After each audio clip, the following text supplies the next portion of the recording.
Hello everyone, welcome to my YouTube channel. आज हम Apple scab पर डिस्कशन करने वाले हैं सेब का कच्छू रोग। आज हम सेब के कच्छू रोग को एक्सप्लेन करेंगे। एप्पल स्कैब रोग एक सीरियस डिजीज़ है जो थ्रू आउट द वर्ल्ड पाया जाता है, लेकिन ये रोग ज़्यादा सीवियर हो जाता है जहाँ पर स्प्रिंग सीज़न और समर कूल और मॉइस्ट होती हैं।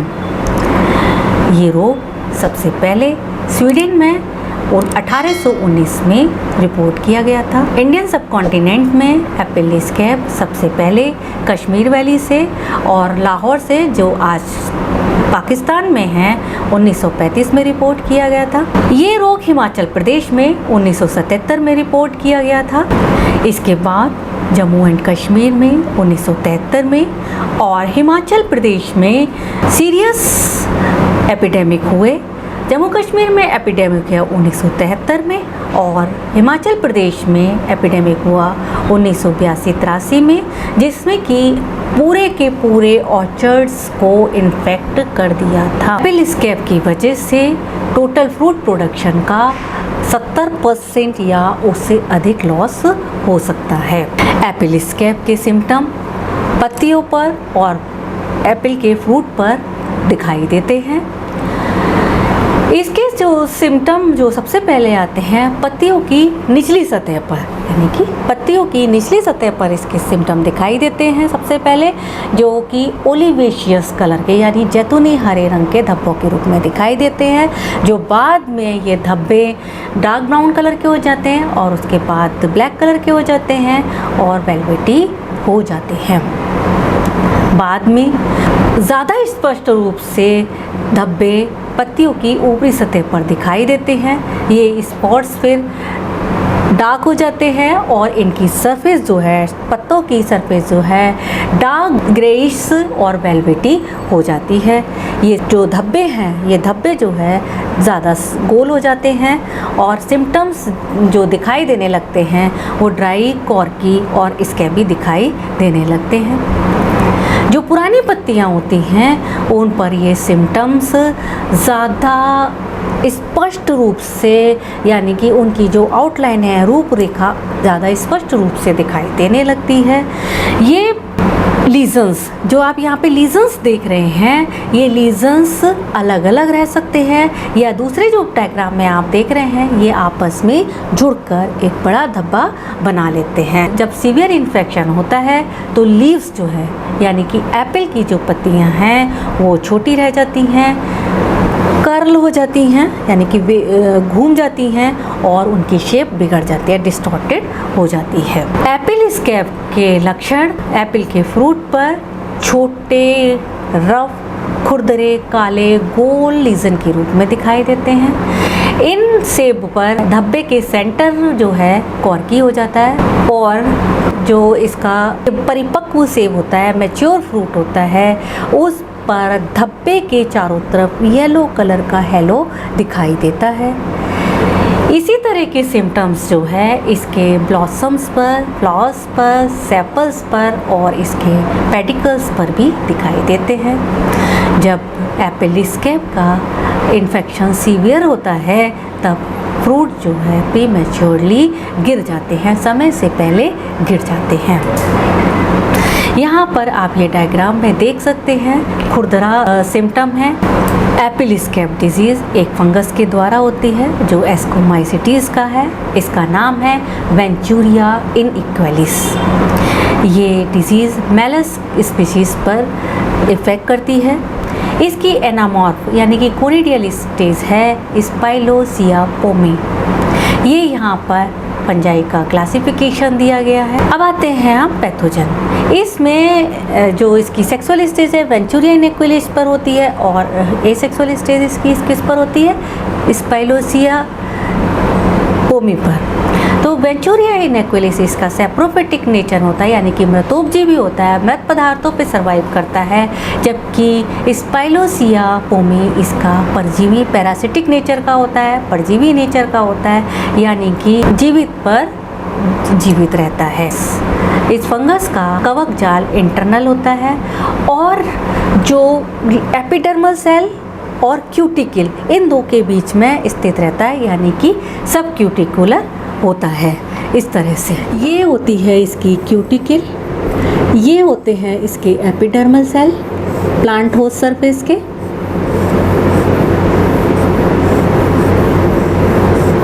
तो ये इस वेंचूरिया का माइसीलियम इसके अंदर यहाँ पर सरवाइव करता है केवल, और इस वजह से ये इस तरह से हो जाता है।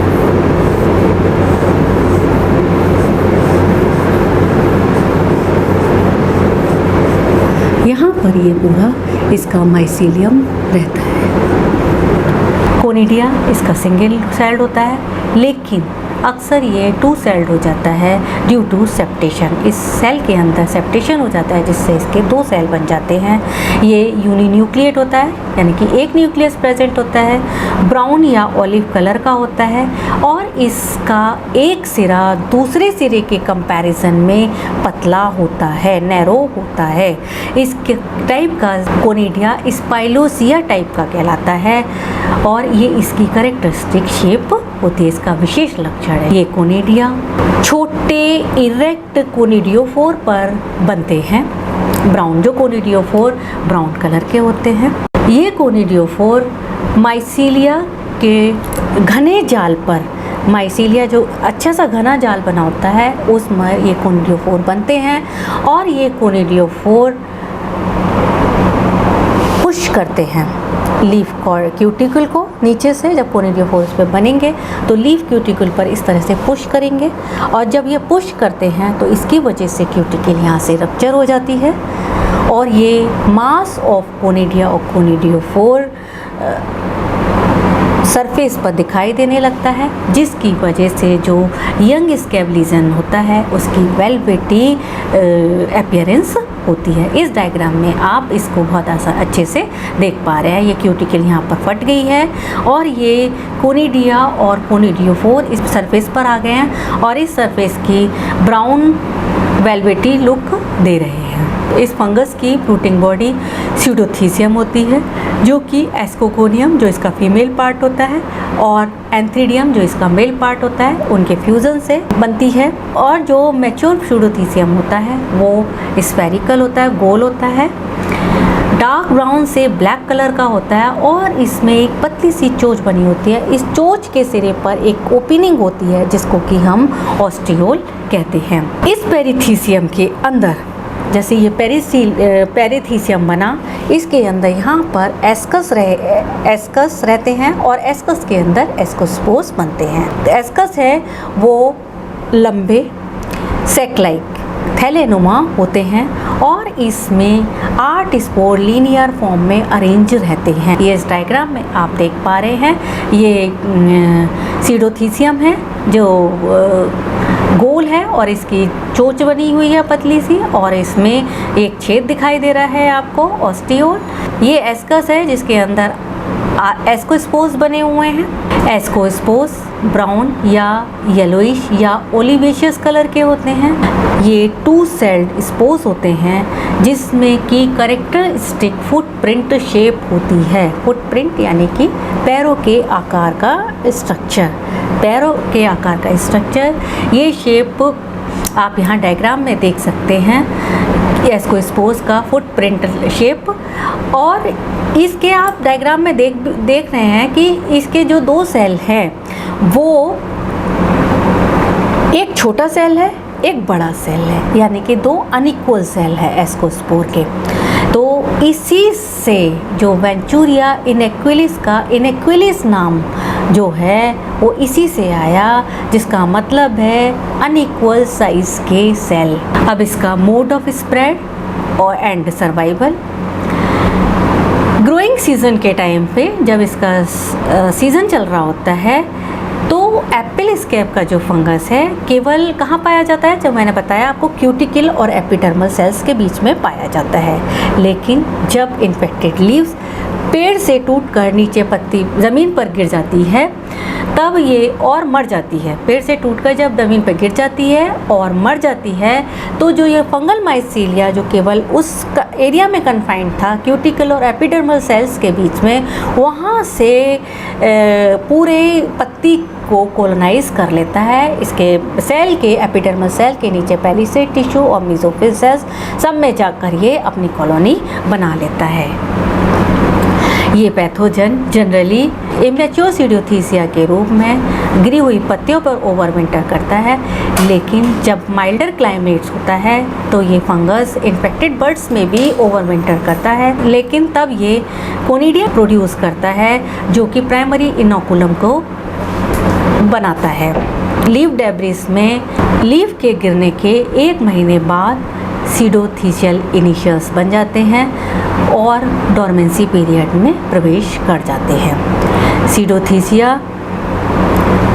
ऑटम और विंटर में बनते हैं और स्प्रिंग में मैच्योर होते हैं और एस्कोस्पोर्स को बनाते हैं। एस्कोस्पोर्स इसमें चीफ इनोकुलम का सोर्स है और जो प्राइमरी इन्फेक्शन कॉज करता है। सेकेंडरी स्प्रेड इसमें कोनिडिया के द्वारा होता है। इसके बाद हम आते हैं इसकी डिजीज साइकिल पर। जैसे कि मैं पहले भी बता चुकी हूँ, ये डिजीज़ ज़्यादा सीवियर होती है जब स्प्रिंग और अर्ली समर कूल और रेनी होती है।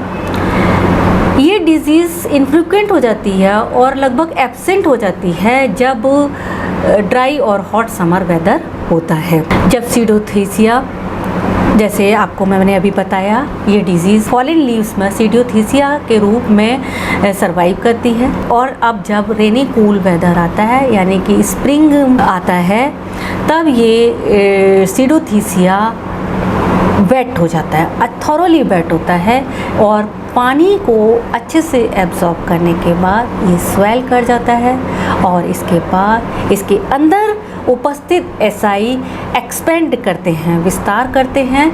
कहाँ से? तो इस पर जो ओपनिंग होती है ऑस्टियोल, जिसको कि हम ऑस्टियोल कहते हैं, वहाँ से ये विस्तार करता है और ये एस्कस बाहर आता है।